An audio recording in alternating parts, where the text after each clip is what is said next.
Oh, wait a sec. Is this muted? Oh, it's not. Okay. Showtime. Hey, guys. What was that? It's the sparkles again. The sparkling sounds are back. I still haven't figured out how to turn this off. Oh, I don't know what it means. I think we've deduced that this is from Twitch chat. That Twitch has added some Twitch chatters right now. I need your help. Because I'm not cool and with it and hip anymore, okay? So I don't know what it is, but every time I log into any website, they keep changing stuff and adding things. And one of the sites I'm streaming to has added this sparkling sound effect that plays at random intervals, and it completely rots my brain right now, okay? It messes with my Zoomer attention span. Yeah, there it was again. It happened right when Cybershell sent a message on YouTube chat, though. So I don't know if that's a coincidence or not. I don't know. But it's, I gotta find a way to turn this off somehow. It's just too distracting. I want to keep the super chat sounds on. I want to keep those, but I don't want this random sparkling that happens for no reason. I don't know, man. Twitch chatters, do you know what I'm talking about, or am I like crazy, or is this a YouTube chat problem?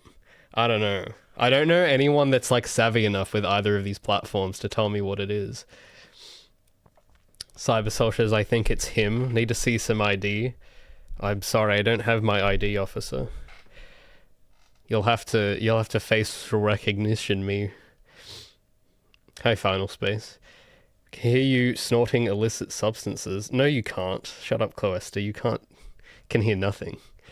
All right. Well, I don't know where this sound. I think it's YouTube because they added this. They added this crown thing. Hold on. I'm gonna Google it like we used to do in the old days, back when Google search used to do something. YouTube sparkle sound live chat. Because it's just really distracting. Disable. And there's no mute button. I know everyone's like, oh, just mute the tab. None of these have a mute, but like because I know what's supposed to happen. When you play audio through a tab, it comes up with a little speaker icon on the tab.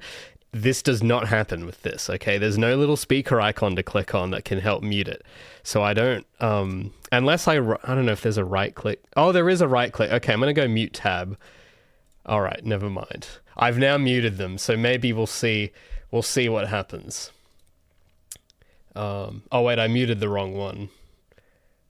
I want to mute. There we go. Okay.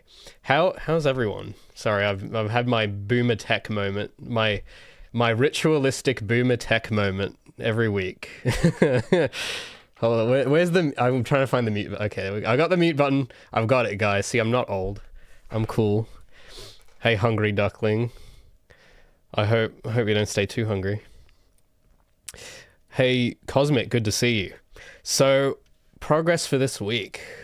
It's been there's been a lot of stuff I can't show because it's just a lot of like tax documents and stuff. So it's one of those like slow, boring parts of the year. Lots of what would you call it? Tedium and toil. So I don't have a lot of cool, impressive stuff like I like to have, but I've been doing some of that, and I've been trying to get more progress pushed toward. Okay, I've got the tabs muted, and it made that sound again. What's going on? All right, okay, hold on. What if I mute? Okay, I'm gonna try. I've muted more tabs now, and I'm gonna see what happens. Can I get my desktop? I just figured out how to use Git on the VS Code thing. So it's been because Git is kind of complicated. So I've got so I've been doing more editing on the video, which has been coming along a lot better now, but it's just more of what sort of what you guys saw last week, where I'm just clipping things. All right, I've got literally every tab muted, and it's still playing that sound. So I don't know what that is then. So there's that. There's the devlog stuff. I don't know if I'll show it because it's kind of, you guys have already seen what it's more just like editing. But I've also been trying to do more on this little website because I want this to be like in the next, like before the middle of the year if possible. I want this to just be like at least published somewhere. I was hoping to have that by today, but I've realized that this is actually kind of a big site in terms of the actual contents of it. So I've been developing a workflow that's going to help me go straight from writing stuff the way I normally write it and then publishing it to this site. So at the moment, there's a lot of junk I've cleared out of the site files. So last week you would have seen a bunch of images and previews and videos. Those are all gone now. Like I've cleaned those up. They're in a different, all the little preview GIFs, they're all stored somewhere else. The actual file browser here is way more organized. I can find things better. I've gotten rid of a lot of temporary themes of me just messing around, of learning how to write CSS. So there was a lot of like duplicate, like new theme 1, new theme 2. So that's all gone, cleaned up. Mainly because I needed to set up a repository for the site so that I could keep track of, what would you call it? Like, you know, like changes. I know this sounds obvious and like, oh, that's the first thing you do, idiot, or whatever. I know, but I'm not a web dev guy. I'm not even really a programmer, so I don't really. I know that I can use source control for my game, which is what I've been doing. But even that kind of source control is not the normal kind of source control. It's a very weird kind of source control. But it didn't occur to me that you could do it for websites, and I was like, oh, you can actually like make a GitHub for a website. That's pretty cool. Because my current site that I have on Wix does not do that. To mine, I just get this dashboard. I'll see if I can open the current. So my current boring Wix website, you don't really get control over. Like you can't. If you want to treat it like a source control, you can't really do that. So that's why it never occurred to me. Because again, my web dev experience is literally just Wix, which is not really web dev experience at all. So there's that. So I've it's a lot of invisible work, but it's important. Foundational, if you will. It's like wiring up a house. You know, the people living in there are not going to see all the cables, but it's good that it's organized properly anyway, if you know what I mean. So at the moment, I don't know if hold on, I got to run the command so that I can run it on because I've still got it on the local server. The reason why I haven't hosted this yet is because this comes to the second problem, which is that the site is kind of big. Okay, it's kind of big because a lot of the posts I want to put on this thing. So this is how it's looking. You'll notice that all the contents is gone. That's because I've had to recatalog and reorganize a lot of it, and also shrink it down. Because a lot of the posts I wanted to have in the blog section, and this link doesn't work at the moment. So you kind of caught me at a bad time, where like half the site is now broken, which it wasn't last week. But I've got some other pages I'm setting up. So I want to bring back the gallery page from my old site, but in here. But doing that in Hugo is a bit tricky. I haven't figured out how to do that yet. I want to have a page for games, and Project Feline will be here, and these two I want to link to my channel and my live and my Twitch. So I need to figure out how to make those work, because there's a specific way you have to do it with Hugo, and I still have to read more of the docs to work out how it wants me to organize this list.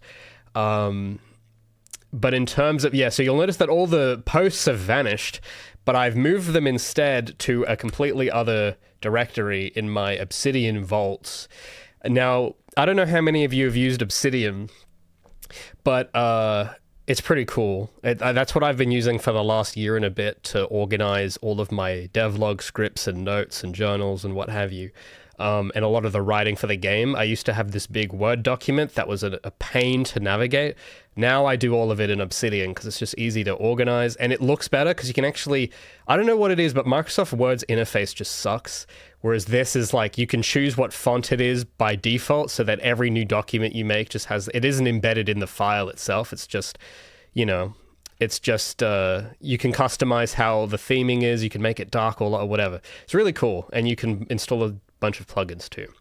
But the idea is, because all of these posts that I want to put on the site, I already wrote in Obsidian like ages ago. And I thought, it would be cool if I could just write them straight in here and then have some kind of pipeline that copies a version of this to the site files formatted in, the right way, that then publishes it to the repository. So that way I can just do all my working out all in my vault, which is already connected to all of my other things anyway, like all of my other thoughts and everything. And, it'll just work. It'll just work. So, but the problem now is that it doesn't just work yet. It doesn't just work yet. But it will just work once I'm through with it, okay? Once I've beated it into submission, it will just work, but we're getting there. So at the moment, the big issue has been organizing this stuff. So as you can see, there is a lot of posts on the sidebar here. So I've been going in and naming these properly so that I know what each of them is for, because they weren't really organized that well prior to this. There's also been adding like the metadata config at the front to all of these so that when you do browse through them, they are organized and cataloged correctly, and that they always have the same URL so that even if I move it to a different folder, it won't like mess up the URL or whatever. So there's that. And then there is the attachments, which has been the main problem, because a lot of these attachments that I want to... So a lot of these posts, for instance, are about Gabby's model, which I would like to be able to, to have these posts on the site as well. Because having my video, there's a lot of stuff in these posts that aren't really worth including in the video. So this is going to be like this is going to be like the manga, and the videos are going to be like the anime, if you sort of catch my meaning there. Where the manga is going to have a bit more in-depth analysis, more progress, and it's going to be like the less people will want to see it, but it's got more valuable stuff. Whereas the YouTube is sort of the more it's like the digested version that's more easy to watch type thing. The problem is with a lot of the images I use to demonstrate progress and such, when you add up all the because it isn't just images, there's also GIFs and videos. And when you add all of them up, because there's like hundreds of them, they're quite big. And it's a little too big to fit on like a NeoCities website. And I'm like, all right, well, I don't want to pay for more storage. What I should do is optimize all of this so that it's small, so that all the images are like not massive. Like they're all web optimized, or they're all like small, concise, neatly organized, and so that way, like if I can keep the entire thing under a certain size, kind of like making a game, like everyone complains now that Call of Duty is 200 gigabytes because it's all the textures and skins taking up all this. It's a similar kind of thing here, but in a website sort of thing. So I could do a big bloated website where every image is a PNG, which I was doing, where these were all PNGs and they're all like super high res, and all of these images were like 2 or 3 megabytes or something. It's like, it's just bloat, right? Like I could do that and just leave it alone, but then the site's going to take forever to load. It's going to be massive. Or I can go in and properly catalog and optimize these. So that's what I've been doing. I've been doing some optimizing, and that's sort of that it's been a laborious, tedious process of going through like probably thousands of images at this point and re-exporting them to a different format with different compression settings. So I'm using WebP instead of PNG now, which is a pretty cool format actually. It supports transparency and lossless and lossy compression, and it's smaller than JPEG. And you can apparently do animations, like sequence GIF sort of animations with them as well, but I haven't worked out how to do that yet. But apparently you can do that. So I'm like, oh, this is pretty good. So I thought, yeah, let's try WebP. So I don't know if I can open the... because these are all... And there's more to this as well than just the format. Now, if I go to Open in System Explorer... So this image, for instance... I think the JPEG version, I don't know if I've got the JPEG or PNG version, but basically all of these I've managed to make like a quarter the file size of what they were, which is pretty based, if I do say. Thanks so much, Snoppiel, for the gift. Gifting Where Hog is Good 1 membership. Thanks so much, man. I appreciate it. Now that's the sound I want to hear. That's the sparkle I want to hear. Thanks so much, dude. By the way, I keep forgetting to mention, but for the channel's subscribers, for the channel members and patrons, I do have a private Discord chats. So I've been a little bit offline lately, though. I apologize, but I will be sharing some more stuff in there in due time, especially regards to the video. So if you want to check that out, some of you have actually been posting your websites there too, which has been kind of neat to look at. I saw one of you the other day redesigned your CSS to look cooler, and I thought that was pretty neat. So I don't know, maybe I should make, I don't know if I should make maybe my own a little section for like indie web stuff. I don't know. I'll have to think that over. Because the more Discord chats I add, the more stuff I have to moderate. So I want to be careful I don't go too far there. Voldov says, WebP is neat, but it's always annoying when things don't support it. Yeah, because the first time I'd heard of WebP was when I started downloading images and I like couldn't open them or something. And I was like, what the hell is this format? So that's kind of I don't know. What can you really do, right? Because the alternative is for the website to be more bloated and bigger, but be more, compatible with things. So I made the choice. It's like, well, look, I want this to be a light website. Like, I want it to be content rich, but I want it to be, I don't know if there's an example I can use. Kind of like, you have the option. You can make a fat PS3 or a slim PS3. And this is a weird like analogy, but I used to own a fat PS3 model which didn't last very long, and those things were really heavy. But the slim PS3 does most of the same stuff that the launch PS3s did, but it's way lighter, and it's also like actually lasts longer as well. So that's the way I'm thinking of it. Whenever I have the option of, if you put in that little bit of extra work, you can make this whole thing weigh like 20 kilos less or something. I'm like, that sounds cool. I should do that. I really respect stuff that is light. I didn't used to really care, but as I've been working more in Unreal and doing this sort of stuff, I've come to appreciate the value of things that are small. It's actually quite a skill. So yeah, I'm not really too familiar with the format myself, but what I have noticed is that all of my file sizes have like cut in half into a fourth of the size. So this entire folder of Gabby's screenshots, it used to be something like 20 megabytes. Now it's 8 megabytes, which, that's pretty cool. And a lot of these are pretty high res too. So if I went and re-imported these or re-exported them as like lower resolution, like with less width or something, I could probably even get that down lower, but I don't think I need to go that far. Or I don't know, maybe, I don't know. There is this, I think the biggest one in here is this GIF file, which I would like to turn into a web, because I think WebP does animated sequences, I think. But I would like to be able, because this is 7 megabytes. So isn't that funny, is that the whole folder is 8 megabytes and 7.3 of those is one file? Oh man, that's pretty cool. Not cool for the GIF, but it's cool for so if I select all of these without the GIF, it's only 1.3 megabytes, which is like, to give you an idea, this is how many images there are. So there's like 20 images in here. It's only a megabyte, 1.3 megabyte. Isn't that cool? I don't know. I think that's really cool, man. I think that's awesome. So Cybershell says having headroom for anything is the bee's knees. Yeah, I like headroom. I like having that space, because who knows what I might end up posting on this thing later. So it's like, I want to take everything and just strip the fat, compress it, package it so that it's nice. So that's kind of what, that's kind of been most of like the work, is just been going in, organizing them. And because a lot of these images I put in my devlog folder, and they're organized to be used in footage, not necessarily for a website.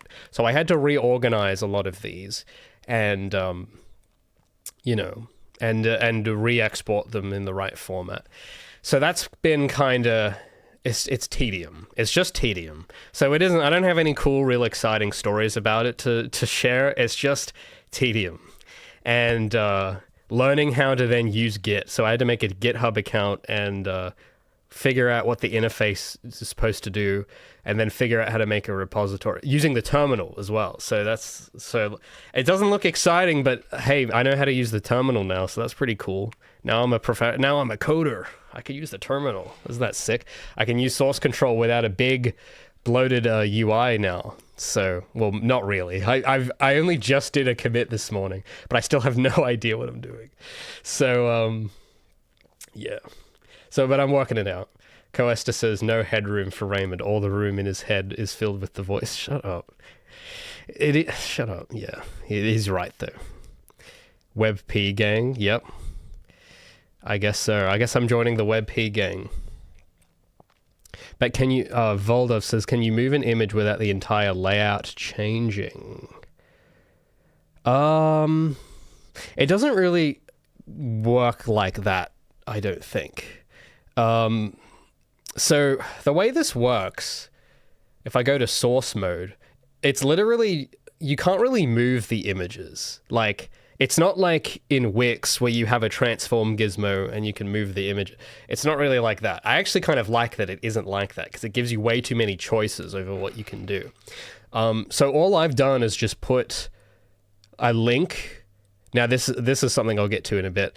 A link to the thing of like, oh, on this new line, here's a link to the image, and then I put some alt text. I have no idea if the alt text is actually going to do anything, but I thought, well, I have the option to put in alt text. I'll put in alt text because I would like to, I don't know if it's possible to do it, but I'd like to be able to have it so that in my theme, underneath each images, it'll put a caption saying what the alt text of the image is, but I don't know how to do that yet. So I'm just going to put it there for the moment in case I figure that out. And then, yeah, you just type in the link and then it just makes the image automatically, in Obsidian at least, it'll just embed the image full width of the paragraph of the page.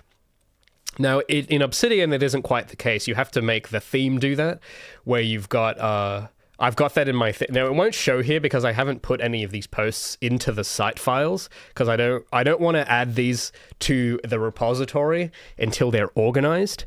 Because I don't know, maybe it's safe to do it, but I don't want to like clutter up my repository with unorganized junk and bloat files. So I'm doing this all in my Obsidian vault, which is not synced to my repository. This is just on its own somewhere else. I'm doing it all here, and then the plan is once I have it all nice and packaged, I'm then going to just there's a process I have to do. I'll get to that in a minute, but the idea is I then copy all of that stuff with the links and everything over to the website folder and then push that to the repository and then host that. But I don't want to push it yet because it's still kind of a mess. Like, these are the organized posts, but there's heaps of ones with missing images, links, and it's still not quite fully done. Like, I'm in the process of starting to organize it. I'd say I'm about halfway through it, but there's still a bit more to do. So the thing about the image links, though, this is the thing I need to work out, though, is that all of these images are internal links to a special folder I've got inside. I don't know. I don't know if I can scroll to the point where I can find it because there's a bunch of other files in here. But there is a folder in here somewhere that has all of my attachments meticulously organized for the website, which is all the WebP files are. So that's in a different folder, but you can do this thing in Obsidian where you can like internally link to a folder inside the vault and just show that image, which is what I'm doing. Problem is, if you take this to Hugo or the website compiler, it won't work. It won't know where the link is. So I was watching some video of someone that was doing a similar thing who wrote some massive Python script that's supposed to convert all of these to Hugo links or what. I don't know if that's what they're called, but the way Hugo links things is different to how Obsidian links things. So I'm doing them all as Obsidian links for the moment so that when I'm editing them in Obsidian, I can see the images in Obsidian. But the idea is you want some kind of automated script from the sounds of it that will convert the URL and fix it to be like it takes all the URLs when you copy the files over to the website one, and it just changes them to be the right one for the website. That's the idea. Problem is, I have no idea how to write Python. I'm not a rapper. I'm not a programmer. Okay, so I don't really know how any of that works. But I saw this guy do it, and it looked like it worked. And it's like, well, I hope that just works. But I wanna like do all of this and organize it first, and then try to do the script, to copy it all over to the website directory, and then push it, and then it'll be ready to host. Then it'll be ready. But I kind of underestimated how much content I had on the site in the first place. That was like, there is actually, because there's like years worth of posts here that you guys haven't seen, and you know they ought to be organized properly before I publish them. So yeah, so that's kind of been it mainly in terms of that. Citizen says, if I recall correctly, it's for SEO. Oh, for alt text? Yeah, I've heard that it does SEO and accessibility stuff. My main thing is that I just want to be able to have a caption of the image underneath it.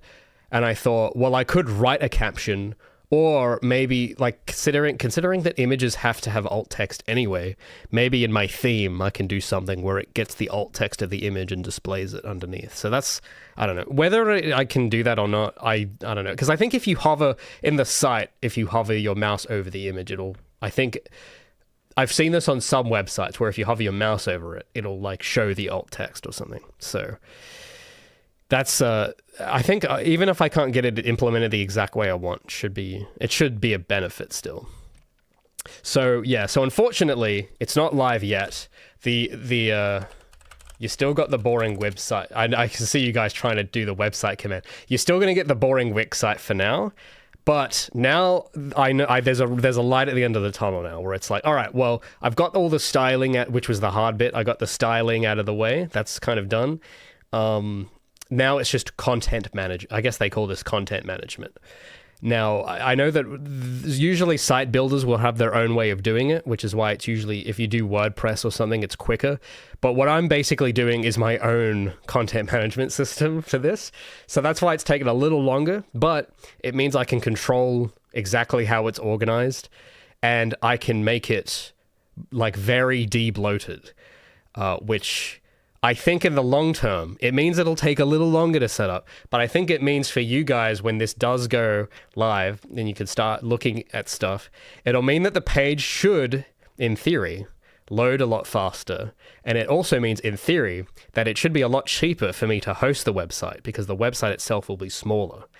So I think those are both good things, and that's what I want to do. I want it to be a concise, de-bloated, kind of like how I want Project Feline to be, you know, like I want the game to be. I want it to be like optimized and de-bloated as much as possible. Doesn't mean I'm going to do it perfectly, because I'm not Todd Howard here. I don't know how to do all that, but I want to, you know, give it my best shot, give it a fair go, as us Aussie would say. So Cybershell says, as long as you're him, you can do anything. Well, let's hope I am. Coesta says, my first thought would be a script that checks the file names and then switches the directory. Yeah, so that's kind of what I'm thinking. But the thing, yeah, because I've never written a line of Python. All I've heard of is that there was this guy I was watching that was like, hey, yeah, then you can write a Python script that does all this. And I'm like, oh, cool. I have no idea what that means, but sure. Well, I guess that's what I'll have to do. So, I mean, I don't know. They teach kids Python, so I'm like, well, it shouldn't be that hard. If they can teach this in primary schools, it shouldn't be that hard. Well, we'll see. It shouldn't be that hard, I say, but maybe it is. I don't know. Maybe it's actually insurmountable. Who knows? So yeah, that's kind of been it mainly in terms of hard progress. The rest of it has all just been trying to find out a more quicker way to do my tax return as well. So I've been doing a lot of TDM and cataloging with like business and admin stuff as well. Because I don't know how it is for you guys in the States, but in Australia, the end of the financial year is soon, in like 14 something days. And, you know, you usually have to like submit a tax return to the... what's the name? We don't have the IRS. We have the ATO. So The problem is it's usually taken me forever to do that because I do it all manually with an Excel spreadsheet. So I've been trying to also find a quicker way to do all that. So it's been a lot of kind of optimizing. I know it doesn't look that cool yet, but it's compounding in the long term. A lot of this stuff is compounding long-term stuff that you won't really be able to notice at all right now, but you will notice in the future type stuff. So Kiramak says, it's an interesting question. What's the best way to get or make concept art for your game? To draw it. Yeah, that's what I think. I kind of haven't really drawn that much concept art of environments and such, but for things like UI or characters, I just draw it, and I just draw a few things that I think look cool. I'm like, oh, I like how that looks. I'm gonna do this, and then that's, I don't know. I don't know if there's meant to be some secret best way. I that's what I do. I just draw it. It's like, oh, do I like this? And then I stare at it for a week and go, yeah, I think I like this, but I want to change this, and then I'll come up with some improvement. I don't know, because I'm really bad at drawing environments, and that's something I should probably get good at. That's been a kind of tricky thing with doing, especially with the laboratory thing. I kind of didn't do concept art, but I just found a bunch of references, and when I started doing the textures, I just improvised. But I don't know. I've never really been happy with how my environments look in concept art because I'm not good at drawing environments. So I don't know. I guess most people that are like not poor would just hire some professional concept artist for it. That's what companies do. But if you can't afford a professional, then you just have to do it yourself. That's what I do. Kira Max says, Python is my enemy. Java is better. Well, I don't know. I'm not really into either of them. I'm a foreigner to both. I've heard of Java. I've heard of Python. I've never met them personally. I've heard good and bad about both. I really kind of don't care, just whatever works. That's what I care about. Whichever works is the one I'll prefer using. Cybershell says, I go and flip a clip and draw on animation frames. I've never heard... What is this sorcery? I've never heard of this. Flip a clip? What is this? It's just a big blank page. Oh. Whoa. Okay. That lagged my browser for a second. Whoa. All right. Well, I don't want my website being like this. That's for sure. Yeah, this was made in California. Absolutely, for sure. They always love to do these. I don't know. You guys notice this with these types of they always love to do these animated, like, I can feel my scroll bar, like, just lagging. I don't know. It's cool. I don't know. It's just because I've become a lot more boomer-like lately, so I'm not as impressed by. I noticed that Apple does this a lot. It used to impress me, but now it just kind of I don't really feel much apart from like if it lags my browser, I get annoyed. But what is this? Sorry, I've just been so distracted by the website that I haven't been reading any of it. So what is this Cybershell? I've never heard of this.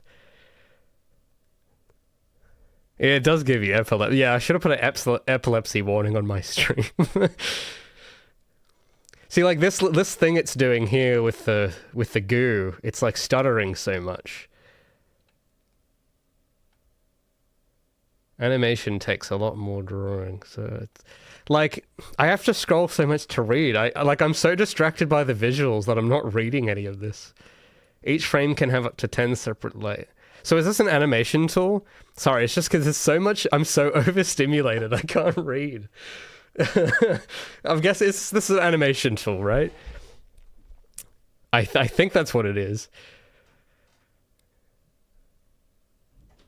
New features. Personalize the app. Create many stacks. Okay, okay. It looks like an animation tool. Is there a like about page that isn't? They all have these, don't they? Oh, look at this. Look at this cool gradient. Whoa. So it's Okay, I don't need the backstory here. What's the few features like time? Okay, so it's like an animation tool, but on your phone. All right. I think that's what it is. It's pretty cool. It's just the website is so... Oh my god.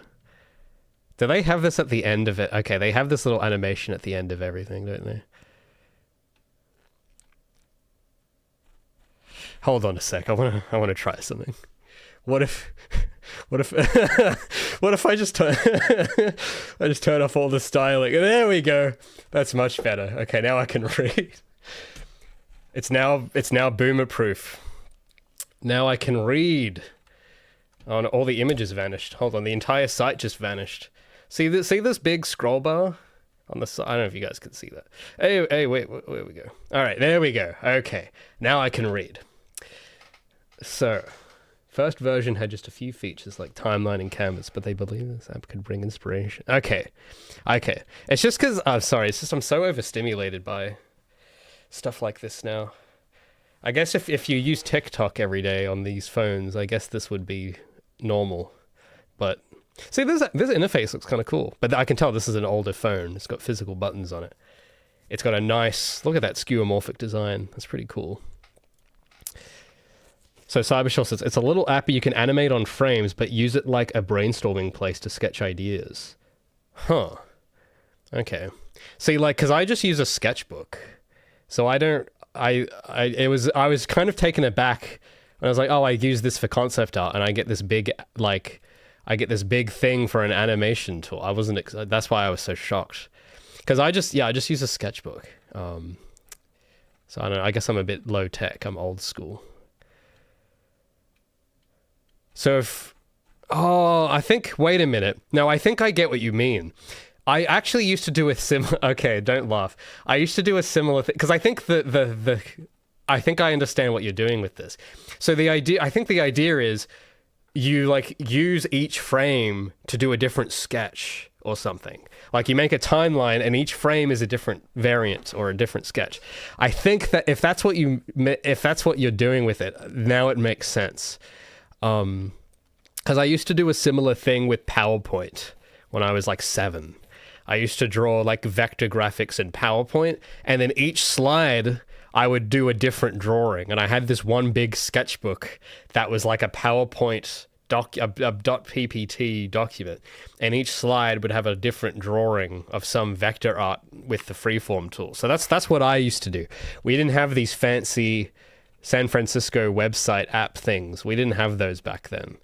We didn't have this. We didn't have iPhones. I just used PowerPoint on the family computer. That's sort of what I did. Oh, we got the bouncing ball. That's cool. What does this page look like without its... I'm just like deleting the styling. Delete the CSS. There we go. Now it's just like every other website. So it's got a lot of empty space. But check that out. It got these cool pictures. What format are these? This is a PNG. Interesting. Wow, these buttons are huge. Let's refresh that. It's kind of interesting how much the website changes when you take off the styling.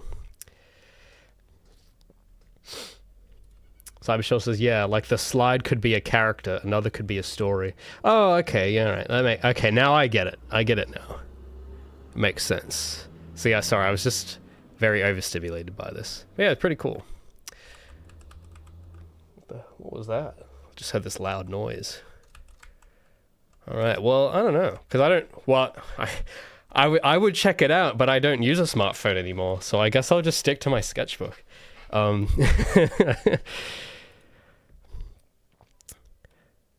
This website is flipping my clip, says Coester. Yeah, I mean, it's a page flipper, that's for sure. You got to do a lot of scrolling.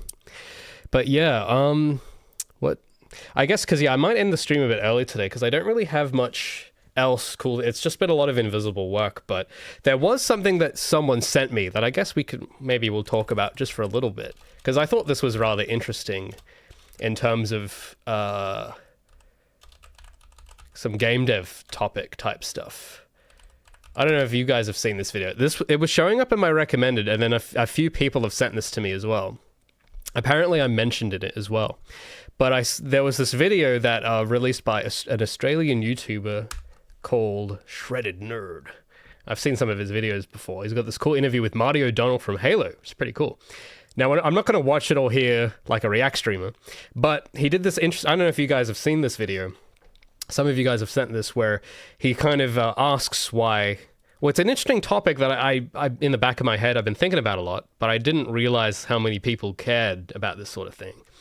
But if you've ever wondered why there are so little game devs in Australia, or why there are so few games that depict Australia besides just the Outback, he does a 30-minute kind of essay as to why that is.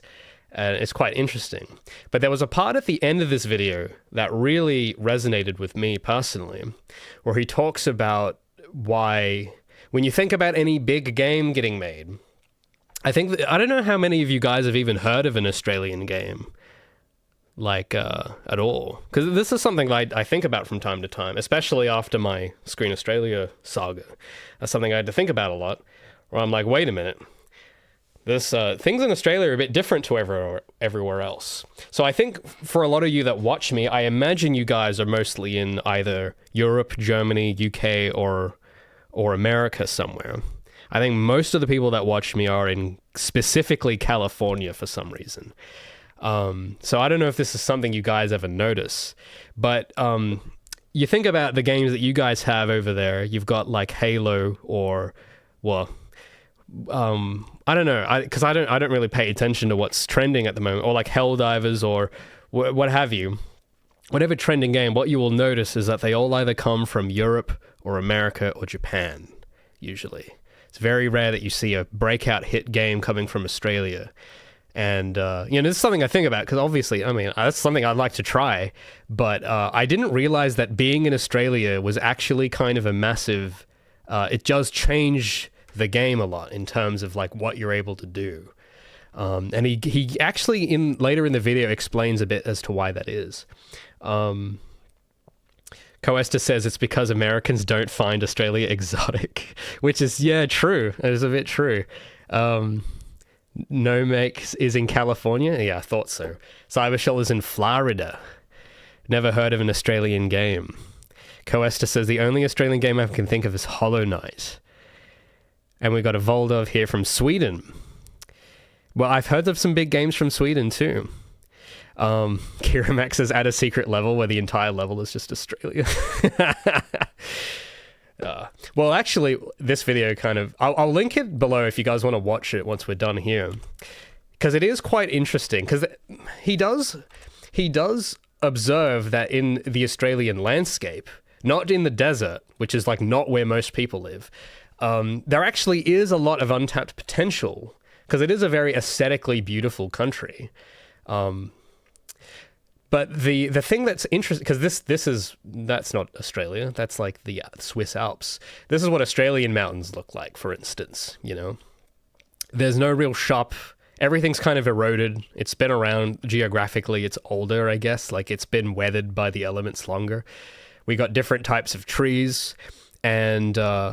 there was a cool fact I read about once where all of the sandstone in like Sydney somewhere, I think, any exposed sandstone you see, whether it's in the bush or what have you, is like millions of years old, to the point, like it's the same sandstone that was there back when the Earth was a supercontinent.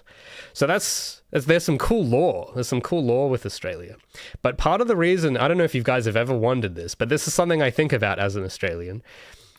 But you might wonder, well, why is it that there is hardly any media from Australia? And if there is any, it's either, Mad Max or the Outback. And I think at the end of this video, he goes into something quite interesting about how just culturally, Australia does not really care about the arts at all. And in my personal experience, that's very much been the case. I was kind of always the weird outlier everywhere I've been. And I thought that was just a me thing where it's like, oh, I'm just weird. But it never occurred to me that in other countries, that actually isn't really the case. So I don't know, it's made me think a lot. So as I've been going through doing all this tedium and organizing stuff, I've been thinking a lot about this in the background. Because he basically, because I don't want to like, you can check it out for yourself, but one of the points he makes with Australia, because like one of you here said, the only Australian game you had heard of is Hollow Knight. Now, the interesting thing is, I have no idea who made, like, Team Cherry, but I don't specifically know the names of, like, who made Hollow Knight. Like, I don't know who Team Cherry's made. I know that it's, like, 3 people, but I have no idea who they are. I think all I know is that they're based in Adelaide somewhere. And what's interesting is, when you look at any like Australian event, which these are starting to become a thing now. These didn't used to be a thing, but now Australia is trying to do these sorts of gaming fests, like these online gaming fests. And what you'll notice is that most of the people that are there are usually, like in the audience, are usually from America or overseas. And the only thing they care about is Silksong or the next Hollow Knight game, right? And what's interesting is... because I have so many thoughts about it. But part of the reason that you don't hear a lot about it is that there's a cultural phenomenon that he alludes to here that maybe you guys in America haven't really heard of. And because in America, from what I know, because I'm half American, I haven't lived in America. I visited a few times, but all of the media I've consumed, a lot of the stuff I'm inspired by, and a lot of my heroes and my influences are American. So I guess in a weird way, I have like an American way of thinking, which is probably why a lot of you guys watching are Americans, which I know I never quite thought about. But I think part of the reason you guys have liked my project at all is because I kind of act American in that sense. Because in America, you kind of have to be like a Saul Goodman, you know, like you have to be loud and you have to be confident. But in Australia, if you do that, people do not want you doing that. It's culturally considered very... people don't like it. And for the longest time, I didn't know that was an Australian thing. I just thought, oh, well, it must be my community specifically or something. But no, it's actually specific to Australia. And it makes me wonder what would have happened if I was born in America instead. What would have happened? And stuff like that. So that he alludes to this concept around the end called tall poppy syndrome, which is something I don't know if you guys overseas have heard of, but it is a very, very prevalent phenomenon here, which is why you don't really hear about a lot of Australians, like generally, besides maybe like Steve Owen or something like that. Because a lot of the time, if you do stick out, you will get hammered down. I think Japan has a similar thing too. They have a similar phrase.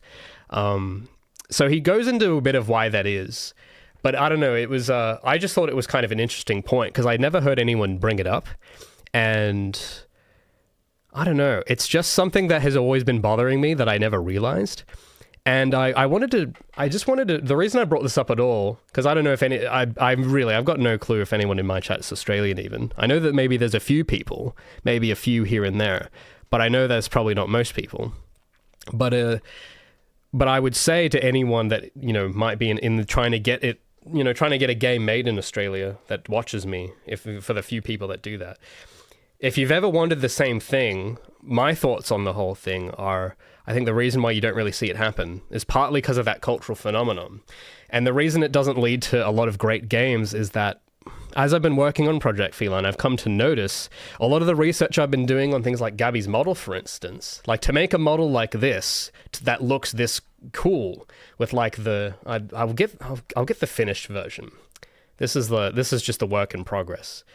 I guess I'll open up the game and I'll show you, because there's a lot of things that you have to do that are kind of un-Australian to make something that looks cool internationally.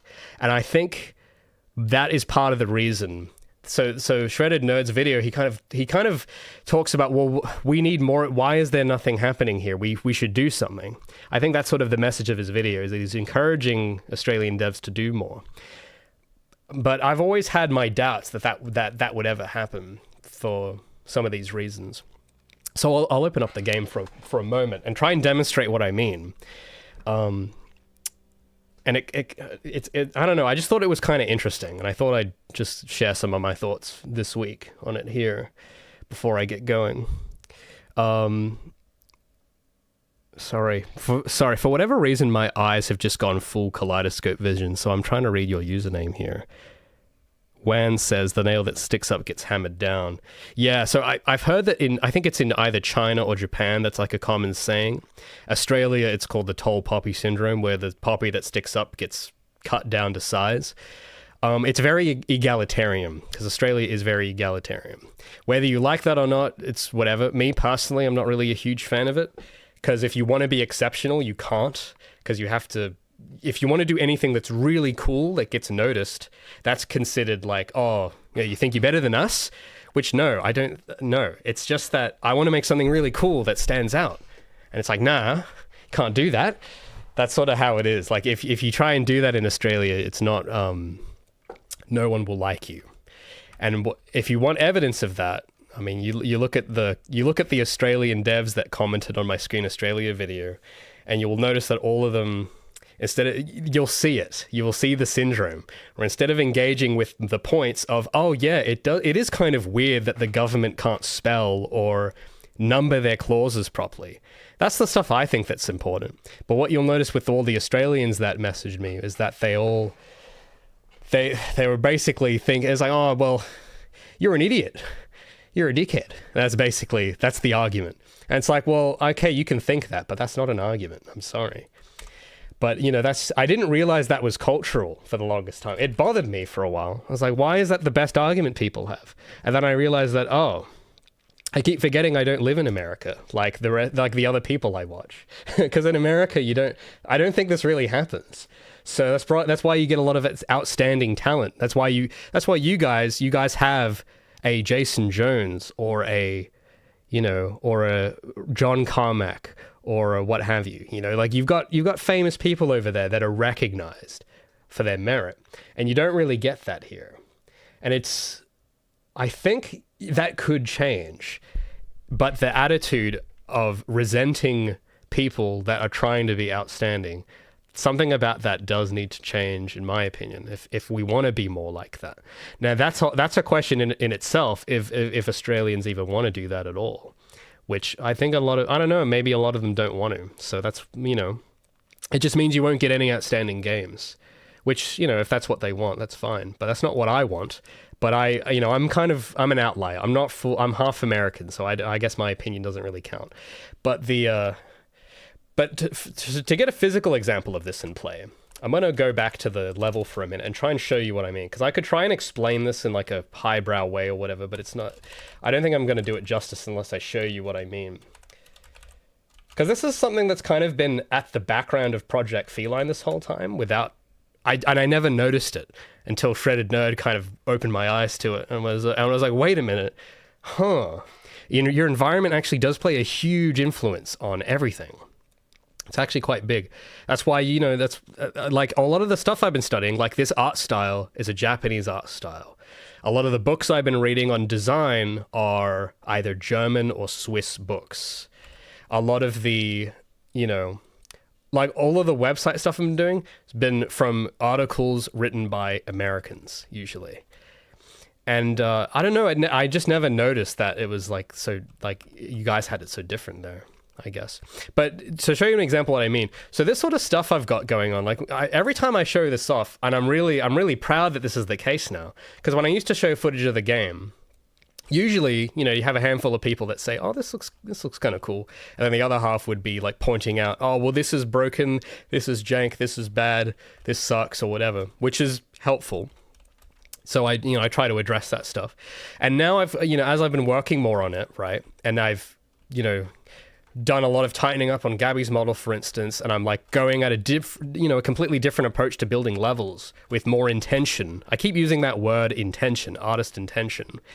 Those are all ingredients that I've tried to imbue into a lot of the stuff I've been doing this year, and it's had an effect.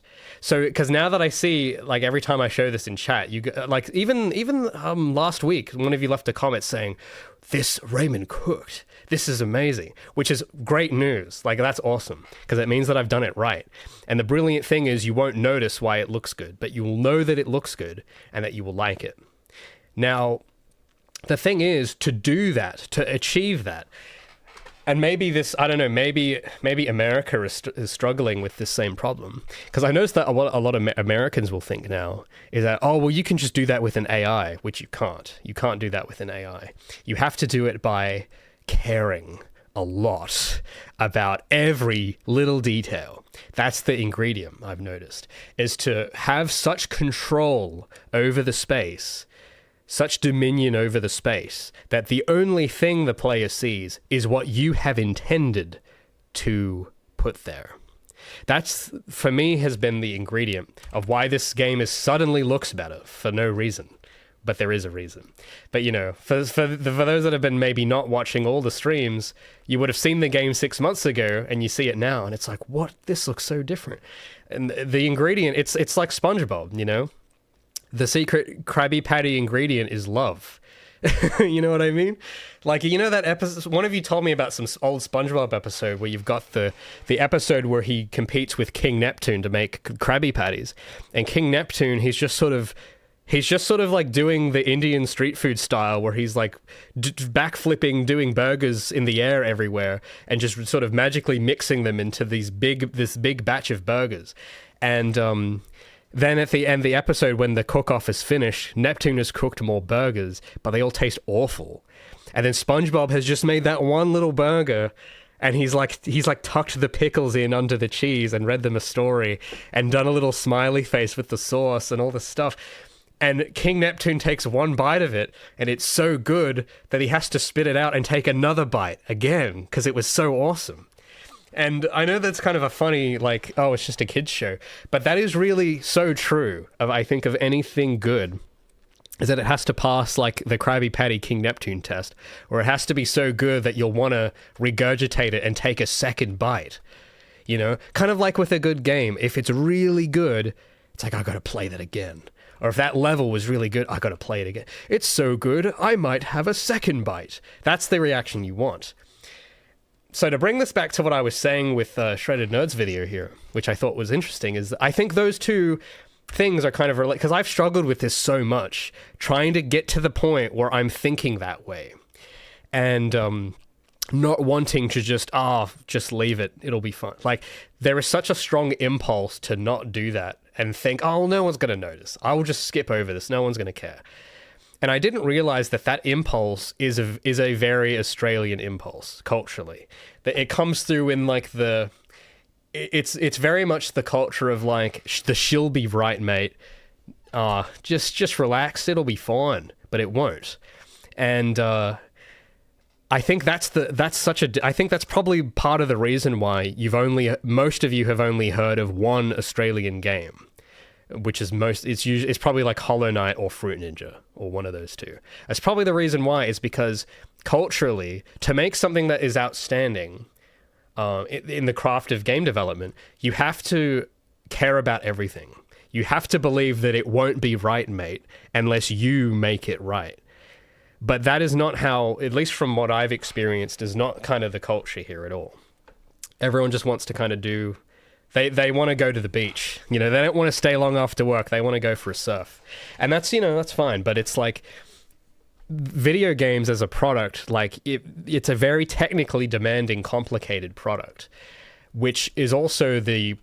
you know, if you think about, well, who invented video games, it probably wasn't an Australian. It was probably some American guy. So it's kind of like, you know, when you look at the history and zoom out a bit and the attitudes, it's like, oh, well, no wonder. So that's sort of the thoughts I've been having about it. But if that's to change, and this is kind of what I'm trying to do, but it is really difficult, you kind of have to start thinking different. You got to start actually caring. You got to start, you know, you can't accept she'll be right as good enough because the rest of the world doesn't. So, you know, that's the way I see it. And it might sound a bit harsh. It's not that I'm trying to put down Australian culture or anything.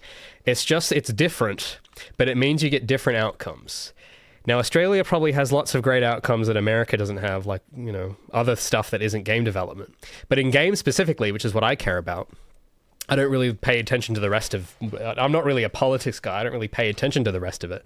But in terms of the arts, you know, what you put in is what you get out.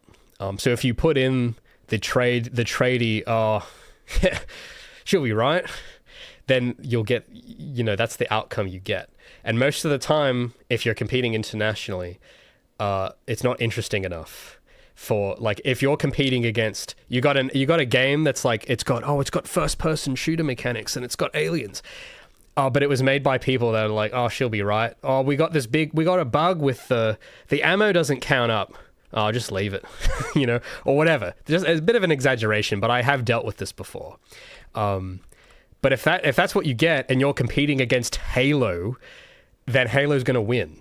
Because if you look at the documentary of the old Halo guys, I think one of them straight up says, there's a real culture here at Bungie where good enough sucks. You can't do good enough. And that's the guys you're up against on the world stage.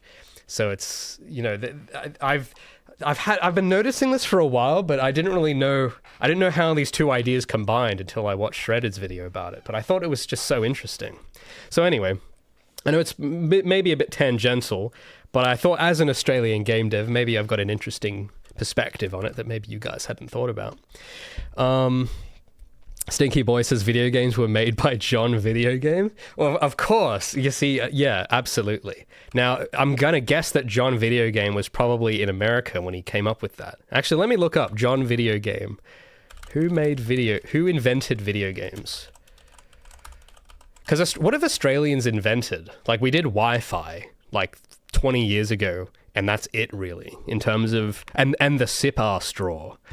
That's kind of, at least from what I know, that's all we've kind of done. So let's look at who invented video games. I don't know if it's going to have John Video Game in here. But even the consoles that sell, like what sells in our, well, we've got the Nintendo Switch, the PS5 and the Xbox, which are American, Japanese, and Japanese. So, And then what games, because we import a lot of games. A lot of the games I played growing up were not Australian. I don't think I've ever even played an Australian game, now that I think of it. Maybe once. Does it actually have the name of the guy? Oh, it was developed by Massachusetts Institute of... Okay, America.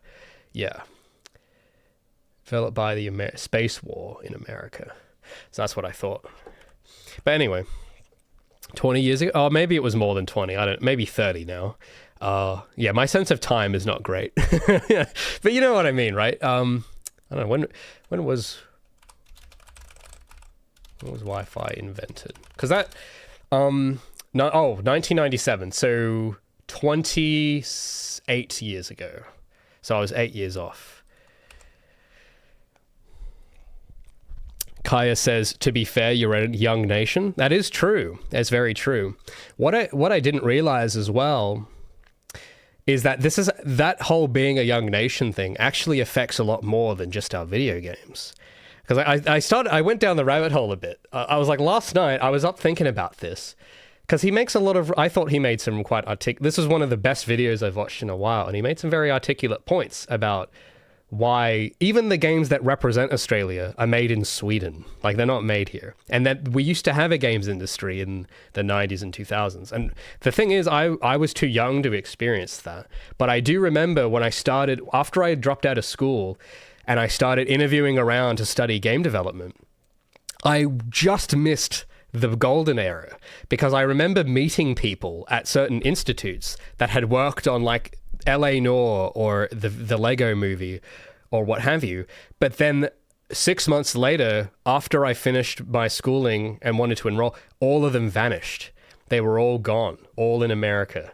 And I thought it was just kind of, oh, that's a weird fluke. That's kind of weird. But no, apparently it was a part of this huge countrywide exodus where a lot of the studios just up and left all within this short time span. And there's a lot of other reasons why that was. But I was what, 14, 15 at the time. So I didn't really understand what was happening. But I do remember getting a glimpse of what the old industry here was like back when we had people that with experience. Because that's another thing too. The reason I bring this up as well is... the reason it's bothered me so much is, as I'm here trying to do this, trying to make a game, it's so complicated, right? And it's really hard. And I thought, oh, well, yeah, again, making a game is just hard anywhere. But I didn't realize how it's actually especially hard in Australia, because in the States where you guys are, you could just go to a university and like meet someone that had done something. You could go and meet Warren Spector at like an institute. You could like, and you could go to GDC and like meet people who had done things.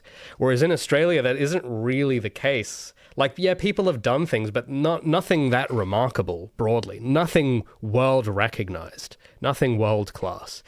Now, it's not trying to downplay it. I know that we like to be humble about it. But, you know, like I said, you think about any famous game developer, John Romero, John Carmack, Marty O'Donnell, or like Warren Spector, they all have something in common. And it's, you know, what you'll notice is that they're all in the United States mostly. Or even like other ones, or like Japan or Sweden or Europe or somewhere like that. So it's kind of, I don't know. Oh, sorry, I'm a bit dehydrated. I gotta drink my water. Gotta drink my jug. But it's, I don't know. I just thought it was interesting because especially after trying to hire level artists and stuff, I had such a frustrating time. And I was quite bothered by it. And I remember thinking, well, I'm just going to have to I'll do it myself and do the best I can. But it didn't occur to me that maybe it's just, if I was in a different country, maybe it would have been very different. Like maybe, you know, things would have been a lot easier. Like you would have been able to find more talent more easier if you were anywhere else in the world. And I don't know, that never really occurred to me until just this week. And I was like, oh crap, this whole time I've been struggling to do this. I didn't realize how much easier the Americans have it or the Japanese have it, where you could, you know, where there are like, you know, there's actually things going on. You could go work at Ubisoft in your city. Like that's such a foreign concept to me because that doesn't really happen here. There's maybe like one game studio in the whole country. And so it's kind of, I don't know, it's just, it was kind of cathartic to watch and realize that, because a lot of the people I compare myself with and the work I'm comparing against are like, those people are living in a different world. And I didn't really, I don't know, it didn't really hit me how circumstantially things are so different. Like I always just resort to like having to, you know, if I have an issue, I got to figure out a solution and I have to just rely on myself. But in countries like where you guys are probably, maybe that sounds weird to you, but you guys don't realize you have way more going on. You've got way more opportunities. You've got way more experience overlap, which is another thing as well. Because a lot of this, like, especially with the level building, doing BSP, I didn't even know that was a thing until like last year, which might sound crazy, right? It's like, how do you not know this? Aren't you? You're a game developer. And it's like, well, yeah, but like, I don't know anyone that like knows this stuff. I personally don't know anyone that knows this. If I want to figure out how to do something, I have to work it out on my own. I have to go research on my own and find stuff, and even the stuff I do find, that's part of the reason why I wanted to do this blog, this website blog thing as well, is that even the people who I do find this from don't exist. Like that website I was looking at, the Ben Mathis portfolio. Who Ben Mathis was then is not who he is now. Like that stuff was written 15 years ago. The person who wrote that does not exist. He's a different person now with different experiences. Like the time, not only is everyone from all sorts of places, but also like those places don't stay the same and the people don't stay the same. So I don't know, weirdly enough, the most valuable thing for me, right, has been finding old stuff from 15 years ago from either usually Americans or Europeans or the Japanese. And, it's interesting how it's like, not only is it from a different place, but it's also from a different time. Because then, even the places don't say the same either. I guess that's the point I'm trying to make. But like all the stuff with like doing BSP and converting it to Unreal and doing baked lighting and like this whole workflow, I guess what you guys don't realize over there in the States is that you guys could probably learn this way quicker, because odds are if you go to some university, you'll probably just meet someone that will tell you to do this.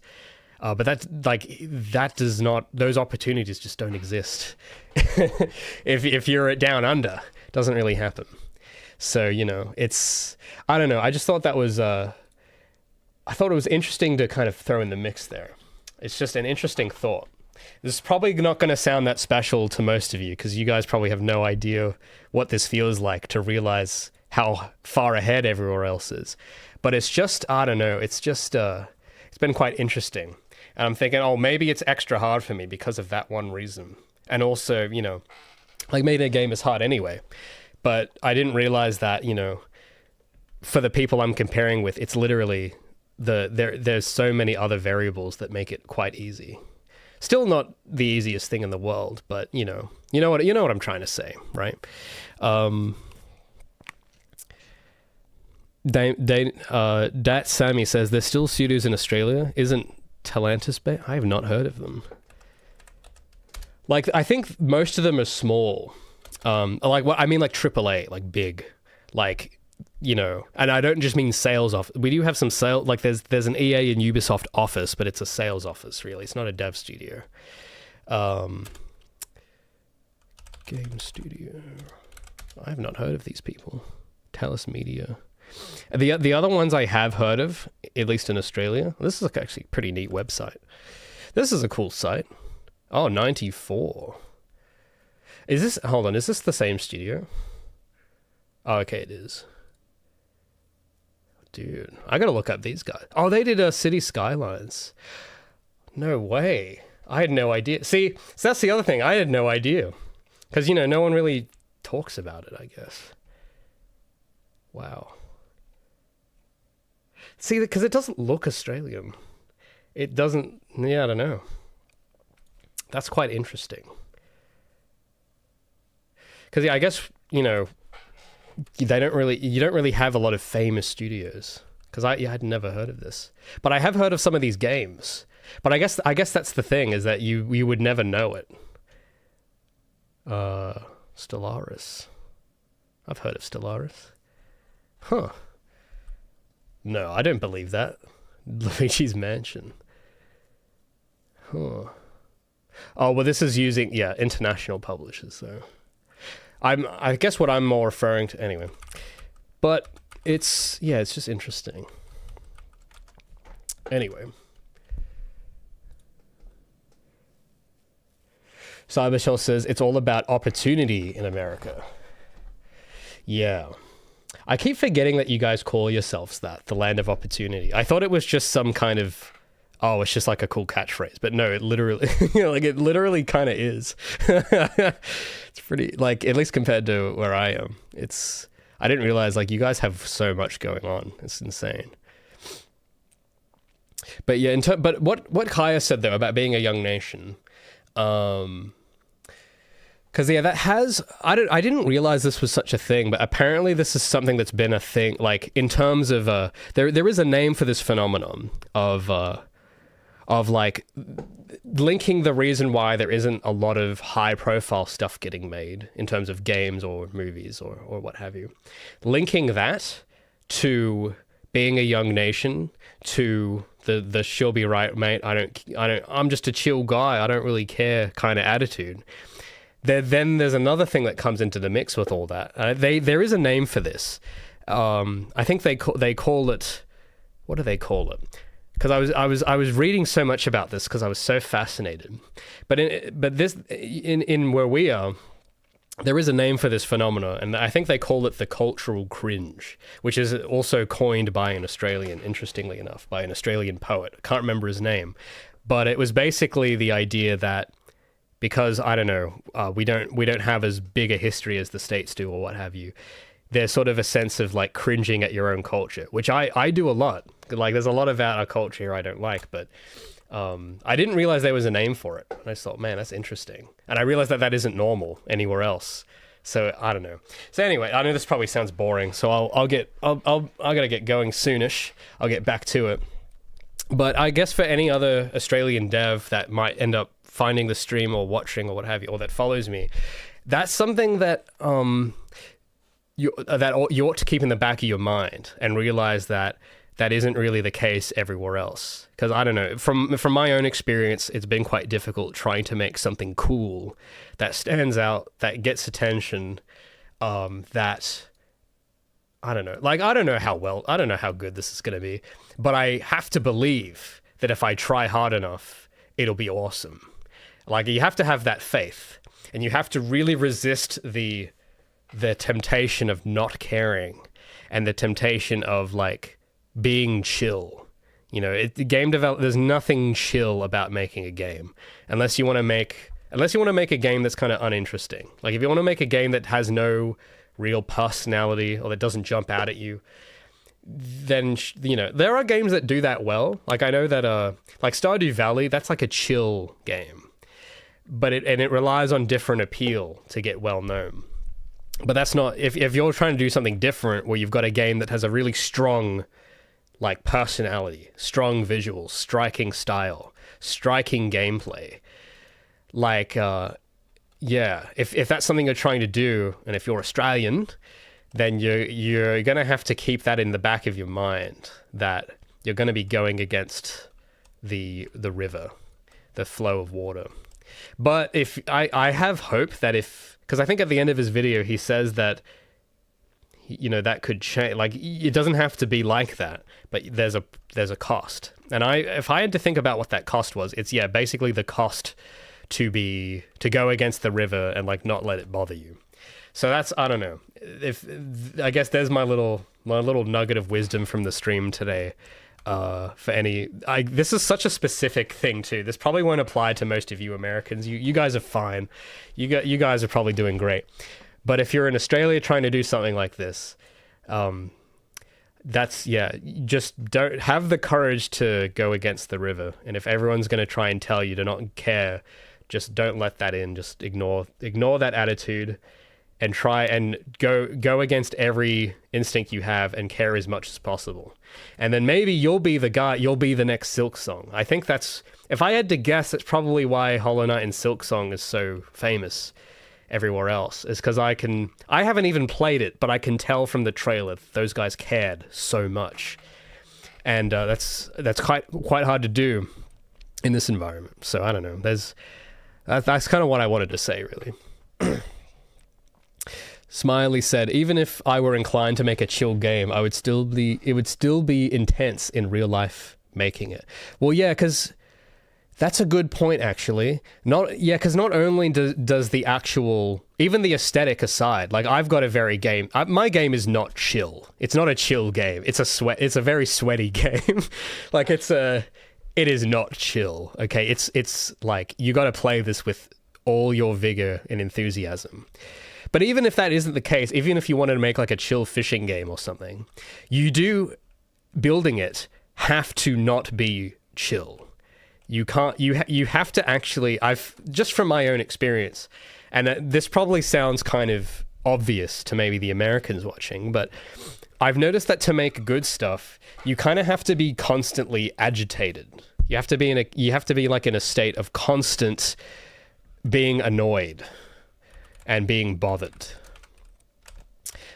which is that's not the norm in the outback, you could say. That's the norm here, is that you want to be just a chill guy. You want to be like Simba in the jungle eating bugs with Timon and Pumbaa while while Pride Rock falls. That's kind of the equivalent of what it's like here. You know, you just want to be chill. But even if you do make something with a chill atmosphere, to make it exceptional and noticed, so that isn't just one of these Steam Greenlight type games. Hold on, I'm gonna play through a map real quick while I get through this point. I'm gonna open up an old map. Oh, I typed in the wrong command. But as I was saying, because the thing is, I've noticed is that when I do start looking around for Australian games, because I have to go out of my way first off, which is probably not a good thing. I shouldn't have to go out of my way. They should be, like, a lot of, like, when you're trying to look for an outstanding game, you don't have to go looking for it. It finds you. And with that, like, when I do go out of my way to try and look around, a lot of them are kind of chill in their atmosphere, which is fine. It's not my cup of tea, but it's chill. But I think the reason a lot of them don't get noticed is because the chill kind of extends beyond the game and into the efforts to promote it as well, or the atmosphere of how it's presented in terms of like, you know, I'm trying to think of it. I'm struggling to think of an example because you don't really see a lot of marketing here for games either in terms of the way you see it overseas. But it's like, how do I want to say it? Well, yeah, basically, at least because I've been studying a lot of American game trailers lately. Not new ones, but older ones, because I guess, I don't know how, because I don't watch TV, so I don't know how common TV commercials are now, but I was watching a bunch of old TV commercials for American, I didn't notice this till recently, but it just so happens to be American games or Japanese games. But the thing I was noticing about these TV commercials, especially the American ones, is that they have a very strong, like kind of the Saul Goodman vibe, where they have the showmanship, where I think I was watching the trailer for the old for the Xbox 360 Sonic game, the Sonic 06 trailer, because I didn't watch the advertisement for that game because that was one of the first games I owned, but I saw it on the shelf. I didn't know what Sonic was even. So I never saw the commercials, but I was watching the American commercials for it before it came out. And my goodness, they have so much vitality, so much energy. And the voiceover, it has that classic American voiceover where it's like, Sonic is back and he's never been faster. Like, it's this extremely like, oh, it's like so over the top. I love it. Like, I love it. That's just my taste. But if you try to pull that off in Australia, you get picked on. Like, no one would tolerate that. It'd be like, oh, piss off, mate. You know? That's how the reaction would be here. So I guess, I don't know. Because I guess TV commercials in general are geared towards that kind of hype and that confidence. Which is, I guess, it gets mistaken for pride a lot. And they aren't necessarily the same. So I guess the key would be, because I'm just trying to think of, I've been thinking a lot about what it is Shredded and what Nerd was saying in his video and what he wants. Because he's worth listening to, because that's probably the average gamer. And it's like, I don't know, kind of like how people watch streamers to get an idea of what does the average person think. You know, even if you don't like the streamer, it's like, all right, well, this person is telling me what the average person is going to think. And that's useful. So when I think about this dude's video, it's like, maybe there's probably a lot of people that are thinking that. I know that I think that. And it's like, well, how do you, like, that is an obstacle in the way, and that he's pointed out. And how do you get past it? And I don't know. There's probably a few ways to do it. I'm kind of only really thinking of my way to do it, which won't be everyone's cup of tea. But I guess it's something worth thinking about. If you're in that position, you got to think about, well, you got to remember that if the case you're trying to appeal to like a domestic market and it's specifically for Australians or something, you got to remember that you can't really market it like an American game because people don't really like it. So those are all interesting challenges that I never really thought about being a factor that actually have been a factor for a long time. So anyway, Coesta says, but it's also Sonic, so duh. But yes, well, obviously, right? Of course. But you also got to remember that it is Sonic. And what is Sonic? Well, he's one of the most best-selling, most well-recognized, not just video game characters, but characters in general, brands in general of all time. Like, that's the thing you got to remember is, yes, okay, well, Sonic's doing that, so, that's the way Sonic did it. And it's like, yes, but Sonic is also more recognized than most things. And that's something that ought to be studied. You know how they see, what's the saying? I don't know the saying. I'm not going to try and make a meme out of it. But you know how it's like, okay, well, yes, they're doing that. But there's a reason why people know who they are and recognize them. It's probably got something to do with the way they approach their things. It's probably has something to do with that very outspoken, because, when you think of Sonic, there are things that come to mind. Those things are probably what made him work. It's what made him stand out from Mario.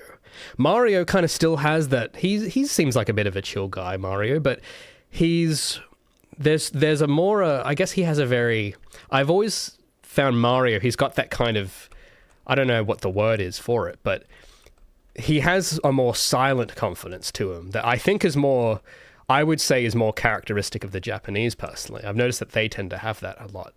And that's probably why it does so well in Japan specifically. And I think just because it's a well-made game, it does well everywhere else because it's very well designed.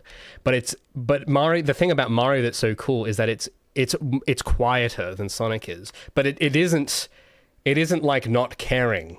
That's sort of what I mean, because that's the thing. I think that in Australia you kind of the version that we have is kind of not caring, but in Japan, especially because the character model here and everything, this is kind of why I wanted to show this. To make a model like this, like I said, you have to care about every little detail, every keyframe, and I can tell the Japanese do that, but they do it in such a way where you don't really notice that they care immediately. You have to actually really look at it closely and go, whoa, these guys thought through everything. Because when I think about I remember trying to find a bunch of behind-the-scenes stuff for like Sonic Team things, because there's some obvious similarities with my game and their stuff, right? And I really love their aesthetic, but it's been really hard for me to find. Like I've been looking for like developer interviews or what have you. I don't know if maybe they're out there somewhere, but I've had a tough time finding them. I guess because they kind of don't. They seem to be kind of keep to themselves type stuff. Which, I don't know, not judging, it's just an interesting difference. Whereas in America, you're a lot more likely to find resources from them. You're a lot more likely to find, like, an interview with, like when I look at the stuff that I look at, a lot of the stuff I find, it's like, interview with Martin O'Donnell or, there's like all of those no-clip documentaries of the guys that made Doom or what have you, like all of that kind of stuff. It's really easy to find and know what those people are thinking. And a lot of those people are Americans, funny enough. But I find, I don't know, for the Japanese stuff, it's a bit harder. Maybe it's just a language thing. Maybe I need to be looking this up in Japanese to find it. I don't know. But I don't know. There is a difference. So I don't really know where I'm going with this. But it's just, I don't know. I guess for the longest time, I took it for granted that those are factors. So I don't know. That's probably why I wanted to bring it up, because I just thought it was so fascinating. Cybercell shares maybe Sonic challenged the status quo of his attitude at the time. I think absolutely. I remember, because when I look at the old 90s commercials, they don't seem that like impressive to me. But I didn't realize at the time they were actually they were very they're a big deal. Like, the commercial where they were going up against Nintendo and they were constantly bagging on Nintendo in every commercial.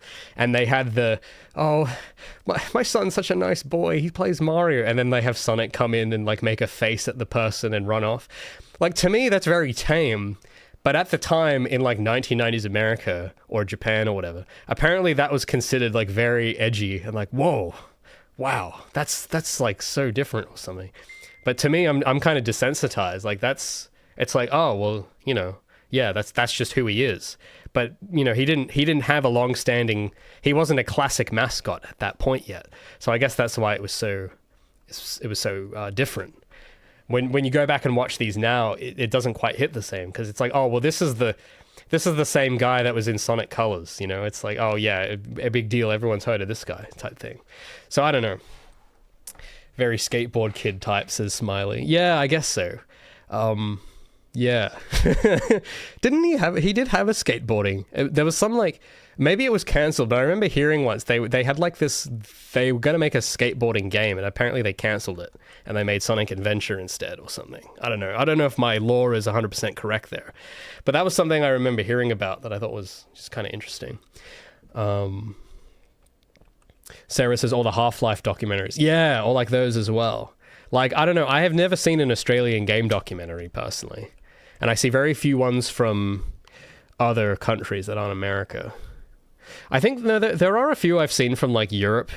But apart from those two places, I barely see it. It could just, maybe it's because I speak English. That could be why. But I don't know. It's made me very morbidly curious, I guess you could say. Cybershell says, I used to imagine myself as Sonic running around as a kid. True him moment. I mean, yeah, who didn't? Sonic was fast. Who didn't want to be that? So, you know, that's probably, Gabby grew up probably watching. She probably wanted to do the same, but she took it a step further and learnt gymnastics. That's what Gabby did. But, you know, so I don't know. I don't really know what my conclusion there is, because I do have to get going. I don't really know what my conclusion for all that is. Those are just some like passing thoughts that maybe I'll turn into a blog post on my website when I finish that. Because yeah, it turns out not only is making a game difficult, but making a game in Australia is like making games on what you know, in Doom they have the difficulties. It's like on the Hurt Me Plenty or whatever the hardest difficulty is. It's like doing it in ultra violence difficulty. You could say. I don't know. That's just something I didn't really notice until I saw this dude's video. So yeah, shout out to Shredded Nerd for making a fine contribution to the cultural discourse, I guess you could say. Very thought-provoking. What I hope, because I know what I haven't really checked what the response to this thing probably is, but I imagine a lot of people will probably get offended by it because it's dissing on the culture or whatever. And I would urge you, if that is your instinct, to just chill, be a chill guy and just listen. I don't know. I don't really know what is the reaction to this. I'll turn off my plugin because I have a plugin that just hides everything that isn't the video, so I don't get distracted. Pretty handy. But yeah, because I know that every time I've brought up something like that, like even with my Screen Australia thing, a lot of Australians didn't like that because I guess I was making them look bad or something. And it's like, no, it's not that I'm trying to do that. It's that I'm trying to raise the bar so that we're as good as these people. So, you know, it's, yeah, I'm not going to go read all these, but,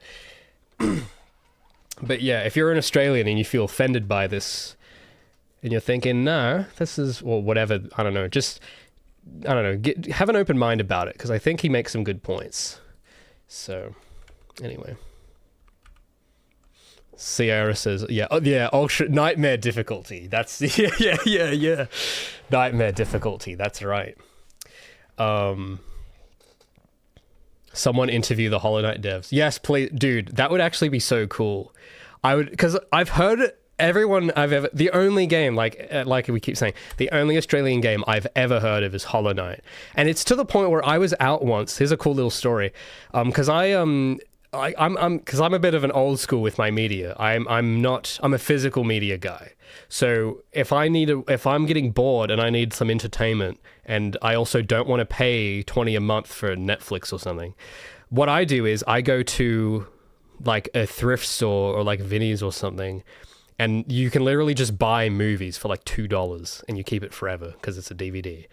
And last time I was there, I think I was buying a game, and it was like, oh no, it was some, I don't know, it was some like old game, and it was like $1 or something. That's what I love about these places. But the guy at the desk, because I guess so few people come in and buy games there, he saw that I was a gamer, I guess, and he said some comment about Hollow Knight.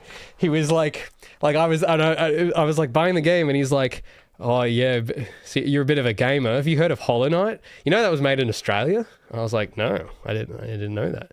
And that's like the only time I've heard anyone that wasn't in like the IT sector or whatever talk about games. And I just thought it was like, oh, that was so cool. But it's kind of interesting how it's always Hollow Knight every time. If the Hollow Knight devs did a devlog, I don't know if they have one, but if they did, I would read it because that'd be sick.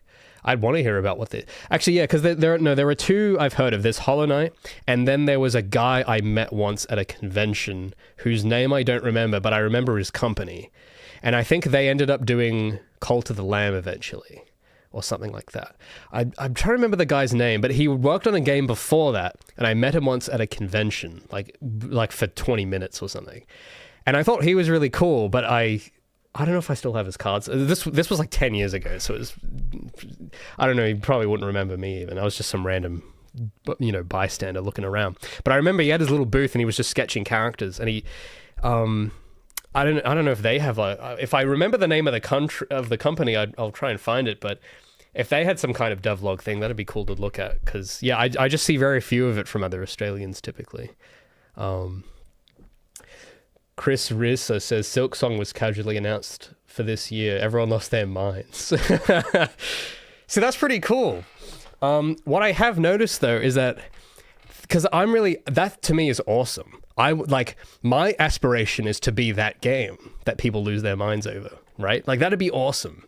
Imagine making something that people are so passionate about that they like lose their minds over it being announced. Like that to me is what everyone should be aiming for. And I think that's what I'm trying to, whether I'll get there, I don't know.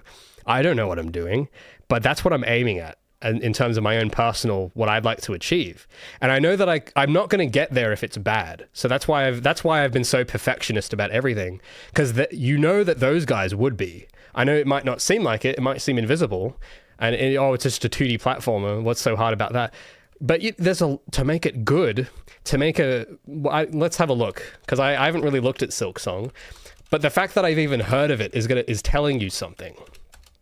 The fact that you've even heard of it is important. I don't know, maybe I do have a bit more to say about this. Let's have a look at this, right? Because to me, this is awesome. Like I want everyone to be this good. If every Australian dev was this good, this would be awesome. So already there is so much going on that that even I'm not noticing, that most of us are not noticing that is going on. Because this isn't really my genre of game. It's not my personal taste, but this is really well made. Like, first, like already, just the fact that Hollow Knight kind of has its own style, like, when I see people draw like this, I can just, like, the way they've done the inking, the way that the character silhouette, like, this thing where the corners are slightly rounded, like, they aren't sharp, they're kind of slightly rounded, even for these little bits. Like, that is, whenever I see anyone draw like that, I think of this game, which is, like, that's an accomplishment, if you can make people think like that. And the use of, like, the red, green... There's probably heaps of stuff I won't be able to point out because this is like way beyond me. But like from the people I have met in the local scene, they don't think this is important. And like they most of them will not care because they look at it and they want to be like the famous game, but they don't want to put in the work because all of this stuff, every frame of this is gorgeous. And making every frame of a video game gorgeous it's difficult. It means that every color choice is on purpose. All the fog, this little bit where they've got the fog here for that little area is on purpose. There's actually so much that I can't even, like, the voices in my head are so loud right now, noticing the amount of stuff going on. Like, this is just insanely well crafted. But the cool thing, and this is the masterful slam dunk, because it's easy to make something detailed. It's easy to make something that's colorful, that has line work. Easy to do that. It's hard to make people like it without noticing. That's the thing. And these guys, I think, this is why 3 million views, you think that's an accident? You think that's an accident. No. This is the reward for caring a lot about every detail, which you can tell these guys. There's probably, I don't know how long this is, because I've heard of this game for a while, and I know this is like a hype game. I have no idea how long it's been around or whatever. I don't know how long it's taken them.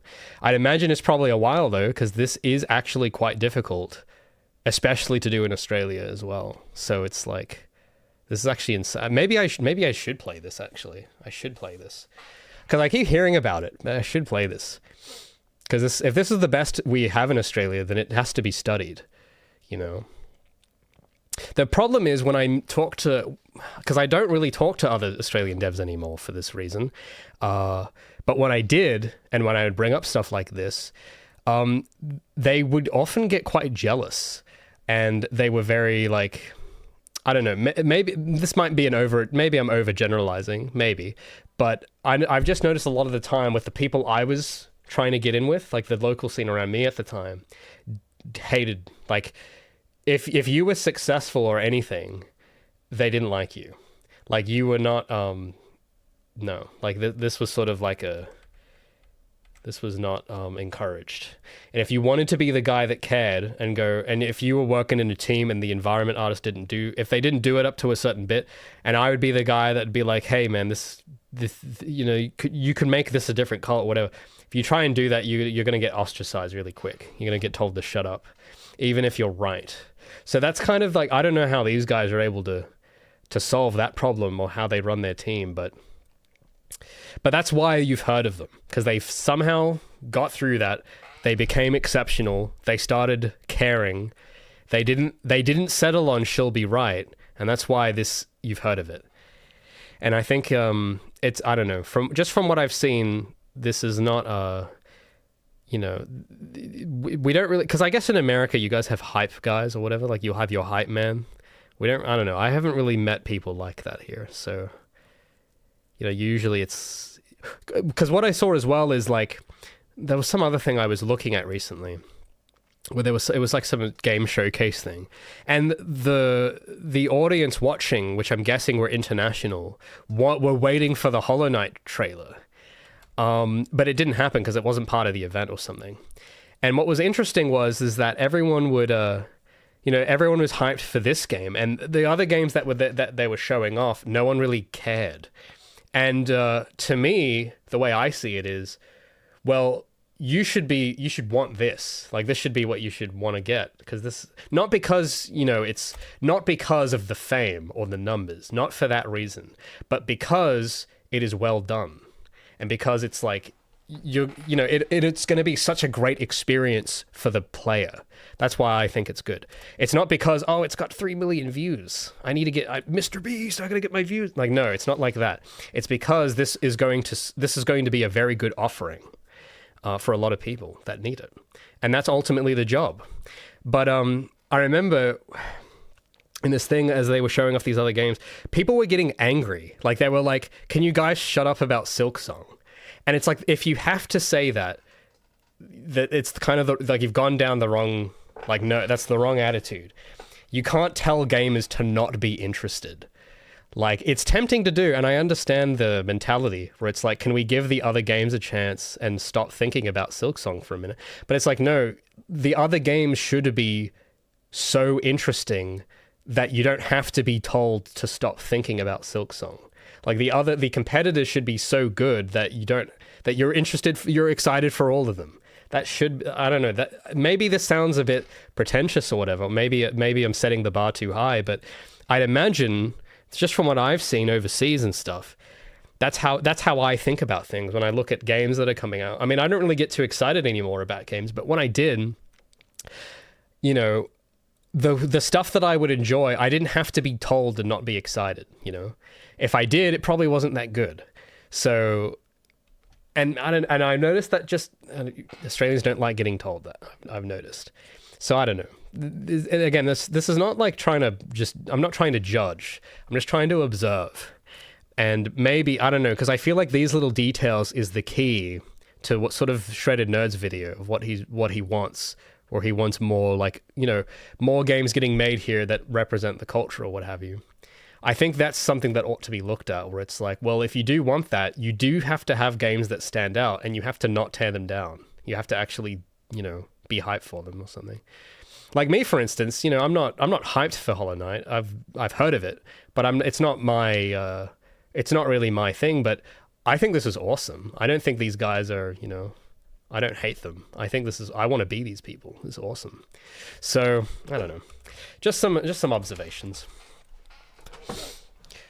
Look at this Beetle-inspired... I mean, yeah, I see... You guys are probably noticing heaps of stuff that I didn't even know. I didn't even notice the windows were beetle-shaped. I didn't even know what time thing that was. I didn't even notice. But, like, yeah, it's so... I don't know. I think I can see some stuff here. But it's like... I don't know, maybe maybe I do need to play it, because I think if I did play it, I would probably notice a lot more, because I'm just looking at the trailer. Oh no, this isn't out yet, never mind. But, the previous one, the one that came before this, whatever it was called, I'll have to study it, because that's, I don't know. Because some of you guys have told me about this game before even, so that's how I know that it's worth looking at. Only 3 devs. Impressive. Pretty cool. 8 years in development. Okay, that does not surprise me at all. Yeah, it would. It's actually kind of crazy because, you might wonder how it takes 8 years to make a 2D platformer. But you got to remember they're making it in Australia, and also they're doing it to an exceptionally high standard. Because I think a lot of people are still at least maybe in the States, you're kind of living in the world back. Because you guys had like Oblivion, where you could have this exceptional, awesome game made in 2 years. And like that might have been the norm in America for like a little while. But in the rest of the world, that does not happen. Like, like that doesn't... Maybe in Japan and in America and Europe, that's normal, where you can like have 100 people spending 2 years and get an all-time classic.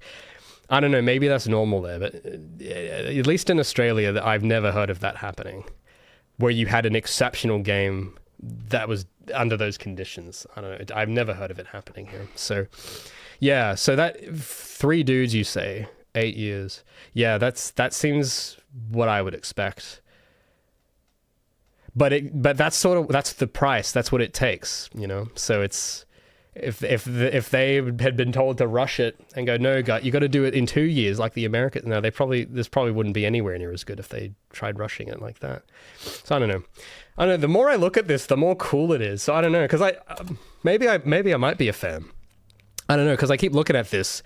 It wasn't really it's not my style at first, but the more I look at it, it's like, actually, this is kind of cool. So I don't know.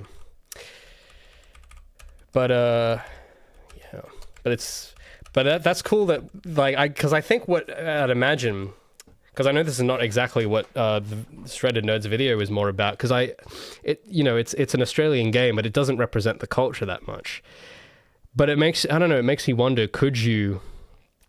If the culture is all don't care about anything and just be chill, can you make anything great with that attitude? Is the question. So I don't know. Maybe it's possible, but I haven't seen it. But maybe if I'm proven wrong one day, that'd be great. But I can tell that these guys, that's probably why they're doing this fantasy world, because, that's the same with me. Like, I'm doing a made-up world completely with my own personal, what I like. So that's, I don't know.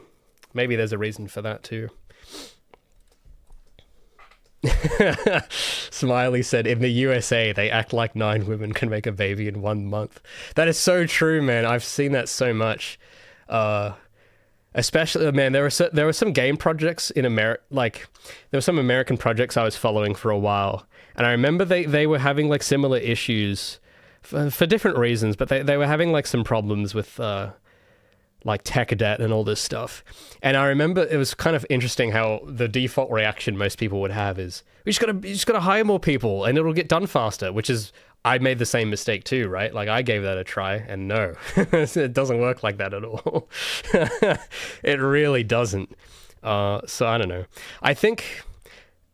I'd imagine the reason that might have been the case in the States is probably because for a brief period in like the 2000s or something, back when you guys had old Bungie, because I've studied their documentaries a lot, and I think what I've noticed about is that all of those people in the team, it's not just because they have a big team, it's because each individual person in the team is like an A player, exceptional, like amazing at their job type guy.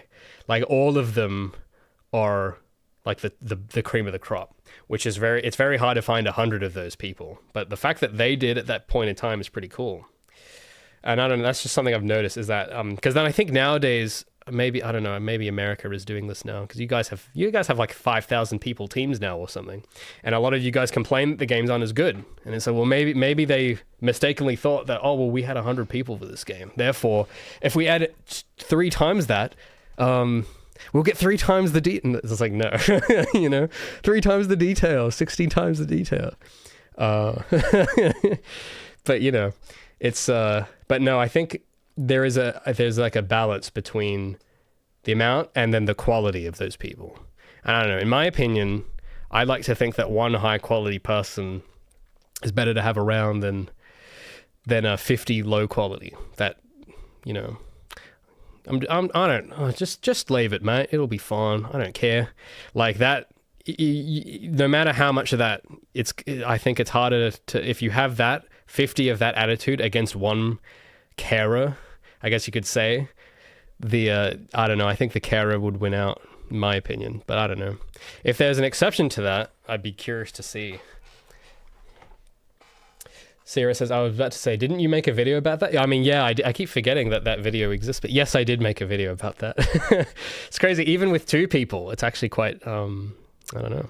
But it does make me wonder, now that I've been like looking into all this and watching this dude's video, it makes me wonder what would have happened if, you know, if that second person I hired was from America or someone, what would have happened? Maybe the outcome would have been different. Maybe not, but maybe so. I don't know. It's just made me reflect a lot.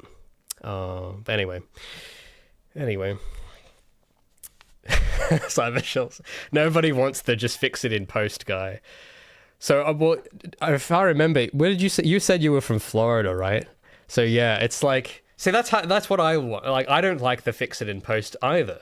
But from what I've noticed in the scene here or whatever, is that a lot of people just want to fix it. Like, even not in games, but in music. Because I had a friend that was in the music scene, and I was giving them a hand with like promotion and stuff.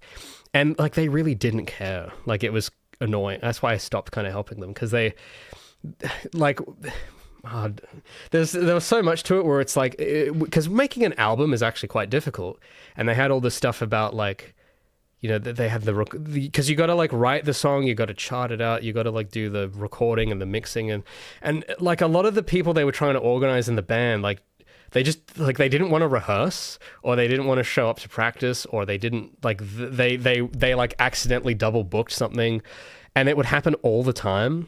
Or even like the person I was helping, like, they didn't want to post about the show. Like, they had some gig they were doing, and they didn't want to post about it, or they wanted to do a post, but they did some like lazy, like mobile phone template banner with like the worst font choice or something. And it's like, no, you can't just use an app to make your promo. You got to design this. You got to think.